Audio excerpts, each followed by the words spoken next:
ऐसा है सर कि पहले तो ये इन्होंने हम्म। बोला कि प्राइवेट प्लेसमेंट है।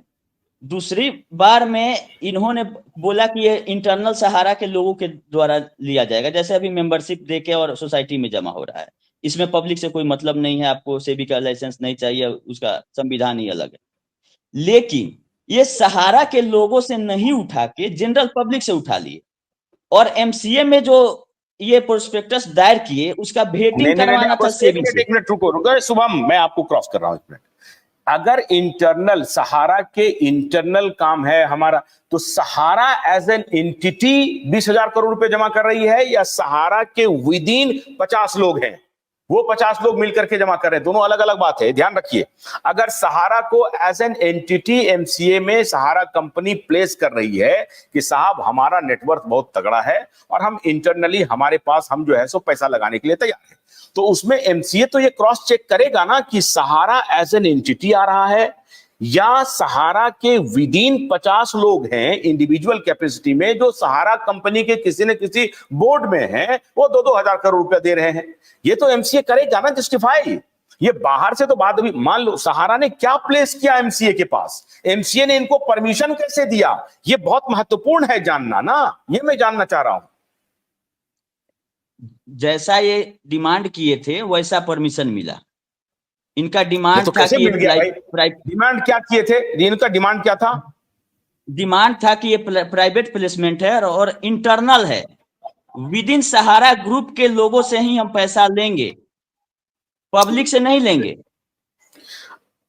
सुनिए सुनिए सुनिए, इंटरनल भी लेंगे एज पर सेबी, हाँ। आप जो सेबी का नॉर्म्स कह रहे हैं 1992 के नॉर्म्स के हिसाब से, एक ही परिवार हाँ। के अगर 49 से ज्यादा का कोलैबोरेशन हो जाता है मान लीजिए, तो सेबी के परव्यू में आ जाएगा, वो फिर पर्सनल नहीं रहेगा। आप समझे बात को? अगर वहां पर 49 से संख्या 50 हो जाता है तो वो सेबी का परव्यू हो जाएगा। तो सहारा ने ये कैसे हिम्मत जुटाई साहब? या तो सहारा को जानकारी नहीं होगी इस बात की जब वो ओएफसीडी के लिए गए होंगे, और या तो फिर एमसीए के लोगों को जानकारी नहीं होगी, या फिर सरकार और सहारा के बीच में कुछ लेन देन हुआ, घपलाबाजी हुआ, और उनको इन्होंने जो भी दिया उनको ऑर्डर मिल गया और फिर ये काम शुरू कर दिए। फिर तो 3 तसिया वाला काम इन्होंने शुरू से ही कर दिया। यही मैं जानना सर, चाहता हूं कि सरकार ने आखिर इनको 20,000 करोड़ रुपए उठाने की अनुमति का आधार क्या बनाया? ये आधार बहुत यही था महत्वपूर्ण है। इनका।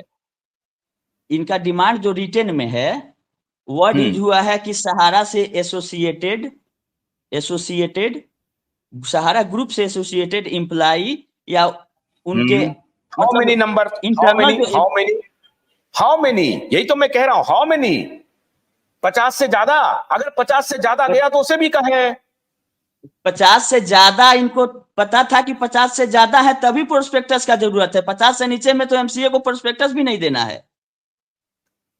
इनको पता था हाँ कि तो ये 50 से ज्यादा हैं उठाएंगे, लेकिन इंटरनल मेरा इशू है और जनरल पब्लिक मतलब किसी से भी हम डिपॉजिट नहीं ले लेंगे, किसी से भी नहीं ले लेंगे।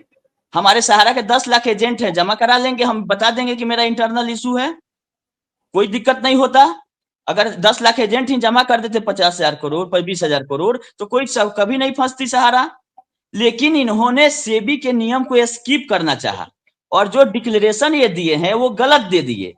डिक्लेरेशन में देना है कि हम एमसीए का रूल प्लस सेबी का जो एक्ट है, दोनों को फॉलो करते हुए ये प्रोस्पेक्टस दायर कर रहे हैं, जो कि एक फॉर्मेट बना हुआ है।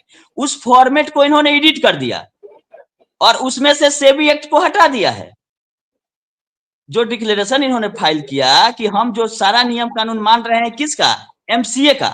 जबकि डिक्लेरेशन में यह भी लिखा रहना चाहिए, जो प्रोस्पेक्टस है, कि इंक्लूडिंग एमसीए, और साथ साथ सेबी और या आरबीआई, जो भी अगर कहीं किसी का अगर नियम कानून लागू होता है, तो एमसीए के रजिस्ट्रेशन के बाद बाकी जो संस्थाएं हैं, तो सेबी का जरूरत ही नहीं पड़ता।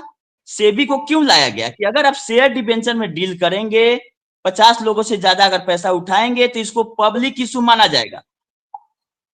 लेकिन आपने पब्लिक इशू किया और वहां पे पेश किया है कि हमने प्राइवेट प्लेसमेंट के लिए हम आपको प्रोस्पेक्टस दे रहे हैं, और उठाने के बाद तुरंत सेबी ने उसको पकड़ा कि ये तो गलत है, आप प्रूफ करिए कि इंटरनल लोग हैं। इसको प्रूफ करने का मौका दिया गया।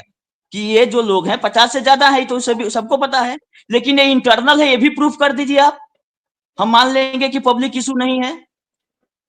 तो वहां पे प्रूफ नहीं कर पाए कि ये इंटरनल इशू। दूसरा चीज, एक पॉइंट लिखा हुआ है कोर्ट के ऑर्डर में कि इंट्रोड्यूसर बॉन्ड पे जो इन्होंने लिख के दिया कि पैसा जो उठाया जाएगा एजेंट के माध्यम से उठाया जाएगा।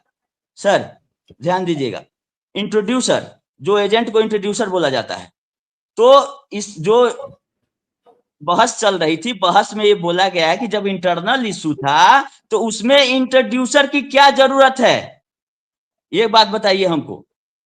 इंट्रोड्यूसर है और जो भी हमारा इंटरनल ही है, तो इंट्रोड्यूसर की क्या जरूरत थी कि इसमें एजेंट को लाए आप? एजेंट को तभी लाए कि आप पब्लिक से उठा रहे हैं पैसा, तभी भी अगर एजेंट का जमा होता तो उसमें इंट्रोड्यूसर का जरूरत ही नहीं था।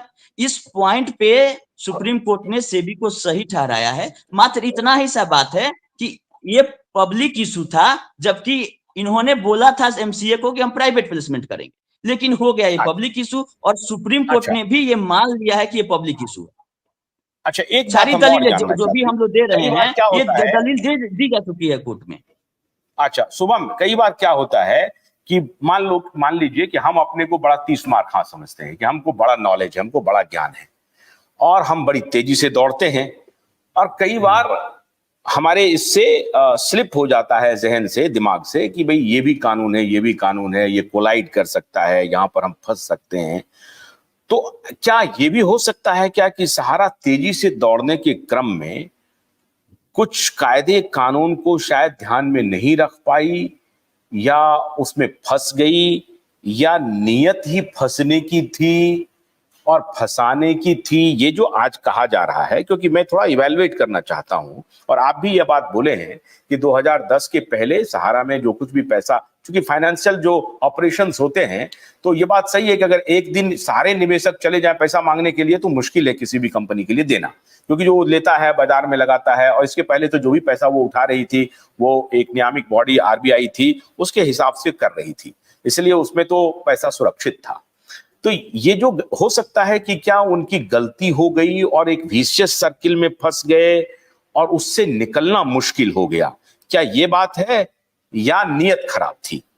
ईमानदारी से बोलिए, ऐसा भी हो सकता है कि आज हम शायद उनको समझ नहीं पाए और वो एक विशियस सर्किल में फंस गए, या बहुत जो सलाहकार थे वो नहीं समझा पाए, या खुद सुब्रत रॉय जी वो एंटिसिपेट नहीं कर पाए कि इस तरह से हम फंस सकते हैं। क्या हुआ? आपका गट फीलिंग क्या कहता है? मेरा कहना है कि सर, ये पहले तो 2010 तक हम लोग भी जुड़े हुए थे सहारा से, इतना डीप में जाने की जरूरत नहीं थी, पैसा जमा हो रहा था, मिल रहा था। आप क्या कर रहे हैं उससे कोई किसी को नहीं मतलब है। लेकिन इन्होंने काम 2004-5 से ही शुरू कर दिया था गड़बड़ करना, जिससे आरबीआई ने तुरंत संज्ञान लेते हुए और पाबंदी लगाया। जैसे अभी सोसाइटियों में पाबंदी लगा ना 2022 में, ये पाबंदी सोसाइटियों को 2012 में लगाना चाहिए था, 2014 में लगाना चाहिए, लेकिन 10 साल तक छूट दे दिया गया। और ये सीआरसीएस की विफलता है, जिसके चलते लोग फंसे हुए हैं। लोगों की कोई गलती नहीं है। आरबीआई ने समय रहते, क्योंकि क्वार्टरली रिव्यू होता है वहां पे कि कितना पैसा उठाए मार्केट से, कितना रिपेमेंट किए, और जो पैसा उठाए वो कहाँ लेके जा रहे हैं। डायरेक्टेड इन्वेस्टमेंट एक वर्ड है सर, डायरेक्टेड इन्वेस्टमेंट, जो कि एक क्राइटेरिया है सरकार का, आरबीआई का या सेबी का, कि आप पैसा पब्लिक से उठाएंगे तो 80%, 90% जो एक रेशियो है, इसी जगह आपको लगाना है, आप कहीं दूसरे जगह नहीं लगा सकते हैं। और इनको अपना मनमानी करना था 2003-4 के बाद, जिसमें टोटल इंडिया में जमीन खरीदे हैं लगभग 400-500 कंपनी का लिस्ट मेरे पास है, 1 lakh capital, same registered office, और लमसम 500 कंपनियों को रजिस्टर्ड कराया गया, हर एक शहर में जमीन खरीदा गया। और ये पैसा आया कहां से हमको आपको नहीं पता है। ये जमीन जो खरीदा गया है, ये पैसा कहां से आके खरीदा गया, ये किसी को नहीं पता है। इसमें अब हम लोग इसमें काम कर रहे हैं कि कहां से पैसा आया, चूंकि ये जमीन सब बिक रहा है, और ये सारे कंपनियां जो हैं उसका पैसा सहारा सेबी में जा रहा है कि नहीं जा रहा है, इस पे हम लोग लगे हुए हैं कि इसका जांच होना चाहिए। तो 2003 ये फंड डाइवर्सन शुरू कर दिए थे 2003-4 के बाद, जिससे साथ में आते आते आरबीआई ने परमिशन ने बोला कि अब तुम नया डिपॉजिट नहीं लोगे, जो ले लिए हो उसको 2015 तक जीरो कर देना है, लेकिन एक सिस्टमेटिक प्लान बना के इनको दिया। आप जो बोलते हैं कि एकाएक कैसे कोई देगा, तो आरबीआई ने इसको 7 साल का मौका दिया कि जो टर्म एंड कंडीशन पे पैसा उठाए हैं तो आज से बंद कर दीजिए, लेकिन जो उठा लिए हैं इन्वेस्टमेंट जो हो गया है वो कैसे वापस कर सकते हैं आप। तो बहुत ही सही रास्ता इसको बताया और एक पार्ट पार्ट पेमेंट करके इनको बोला कि 15 तक आप जीरो कर दीजिएगा और सारा चेक से करिएगा, अपना सिस्टम से करिएगा। इन्होंने क्या किया कि आरबीआई का जो लाइसेंस कैंसिल हुआ तो उसको इनको सुधार की जरूरत थी कंपनी में कि जो गलती हम कर रहे हैं जिसके चलते लाइसेंस लिया जा रहा है वो हम गलती नहीं करेंगे तो मेरा लाइसेंस कंटिन्यू हो जाएगा।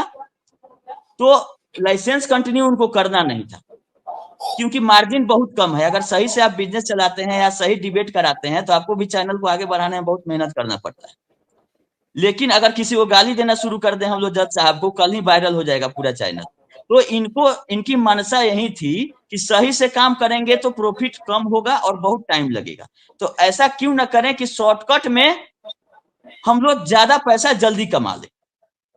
इस चक्कर में और जो पैसा ये आ रहा था इनको सुब्रत राय सहारा जी को अपने हिसाब से, चाहे जो भी इसके मैनेजमेंट में है, अपने हिसाब से वन मैन आर्मी जो बोला जाता है वैसे कंपनी नहीं चलती।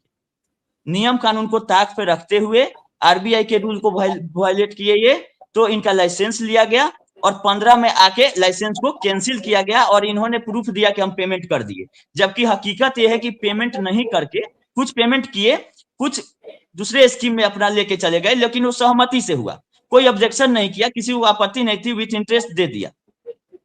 तो कोई ये जो 73,000 करोड़ जो बोलते हैं कन्हैया शाह जी, तो 73,000 करोड़ एक फिगर इनका सही है।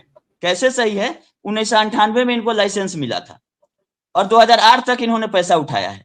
ये टोटल 10 साल का पैसा था। ये कहीं बाइफर्केशन ही नहीं बता सकते हैं कि किस साल कितना उठाए और किस साल कितना पेमेंट किए। ये 10 साल इन्होंने इतना पैसा का बिजनेस किया था और सारा रिपेमेंट दिखा दिए, कर दिए, जो भी होगा कोई इसमें आपत्ति आरबीआई को नहीं थी। और लास्ट में एक पब्लिक नोटिस भी इन्होंने दिया 2011 में, टाइम इनको मिला 15 तक, और इन्होंने बोला कि हम सारा लाइबिलिटी 2011 में खत्म करना चाहते हैं क्योंकि सारे पेपर को इनको बदल देना था 2011 तक, कि अगर धीरे धीरे करके